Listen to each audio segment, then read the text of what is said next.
Imagine the scene. It's August 1942. The entire world is engulfed in war. And here, on the Indian subcontinent, after almost 200 years of colonial rule, an entire nation is just simmering. It's on the brink. A final, all-or-nothing call for freedom is about to be made, and it's going to change history forever. So, let's get right into it.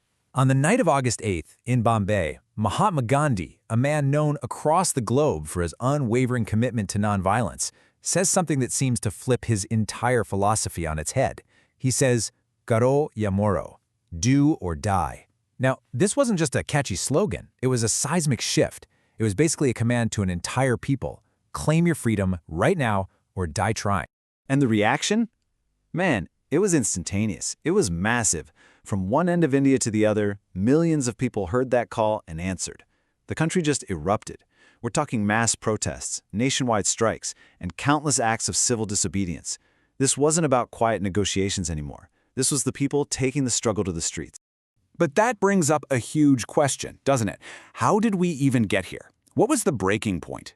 What could possibly push an entire nation, led by the world's apostle of peace, to adopt a motto like "do or die"? Well, that's exactly what we're going to unpack. To really understand the explosion that was 1942, you have to realize it didn't just happen overnight. Not at all. It was the climax of a long, slow-burning fire of resistance that had been building for generations. Let's just start with this number, 200. For nearly 2 centuries, British colonial rule had been draining India's wealth, suppressing its culture, and fueling this deep, growing resentment. You know, every new law, every unfair tax, it was like adding another piece of wood to a bonfire that was just waiting for a spark. And this timeline here, it really tells the story of how things escalated. Each one of these events was a crucial step.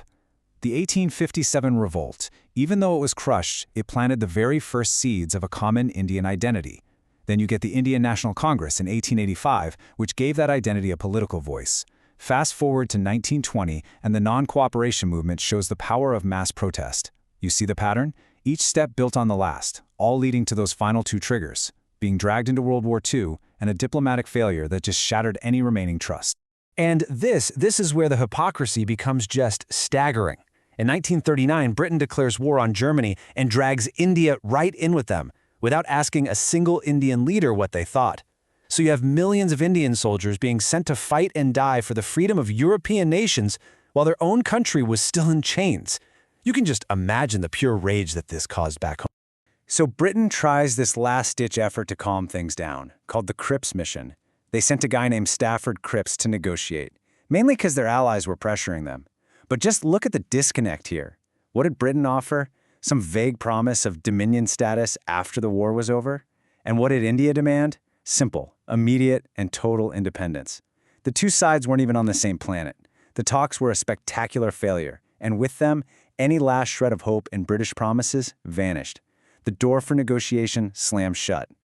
All right, so if talk's off the table, how do you mobilize millions of people for a revolution without an army, without weapons? Well, the answer lies in Gandhi's very unique, very powerful philosophy of resistance. And that weapon was called Satyagraha. It literally translates to truth force. And let's be clear, this wasn't about being passive. Not at all. It was an active, moral fight. The idea wasn't just to break an unjust law, but to do it in a way that forced your oppressor to confront the truth of their own injustice. It was about winning by changing hearts and minds, not through brute force. And you know, Gandhi didn't just pull this idea out of thin air for the Quit India movement. He had been testing it, refining it for years. Think of these as the dress rehearsals. In places like Champaran and Kedah, he proved that nonviolent action could win real victories for poor farmers. And then, of course, the big one, the Salt March in 1930. That 240-mile walk to the sea showed the entire world what mass civil disobedience could achieve on a national stage. And that's really the heart of it. Gandhi's leadership turned this philosophical idea of nonviolence into a practical weapon. Like the quote says, it became a sword in the battle. And this was absolutely revolutionary. Why? Because it empowered millions of ordinary people, students, farmers, women, people with no military training, to become freedom fighters. It gave everyone a way to join the struggle. Okay, so the do or die call has been made. Let's shift gears and look at what happened next. What was the immediate fallout, and what is the movement's lasting legacy? The British reacted exactly how you'd expect: fast and harsh. Within hours of Gandhi's speech, pretty much the entire leadership of the Indian National Congress was behind bars. Their strategy was simple, right? Cut off the head of the snake and the body will die. But they made a huge miscalculation.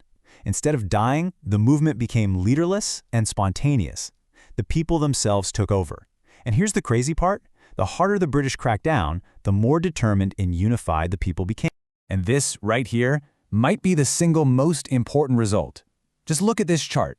Before 1942, the British genuinely believed they could hold on to their jewel in the crown for the foreseeable future. But the sheer scale of the Quit India movement, it just shattered that belief. They had a horrifying realization. You cannot rule a nation of 400 million people who are united in their refusal to be ruled. The game was up. So, when you put it all together, what's the final verdict? The legacy is massive. This movement fundamentally broke the will of the British to rule. It empowered everyday people, showing them that the fight for freedom belonged to them, not just to politicians. It forged a sense of national unity that was stronger than ever before. And it got the world's attention, putting immense pressure on Britain.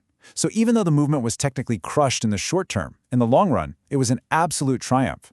It made Indian independence, which came just 5 years later, inevitable. And that's the bottom line. The Quit India movement was the final, defining struggle. It sent a clear message to the British and to the entire world that the Indian spirit was unbreakable, and that the end of the British Raj was no longer a question of if, but simply a matter of when. And that kind of leaves us with one last thing to think about. The movement was a product of its time, for sure. But that spirit behind it, that do-or-die commitment to a cause you believe in, that's timeless. It really makes you wonder, doesn't it? What does that kind of spirit mean for the challenges we all face today?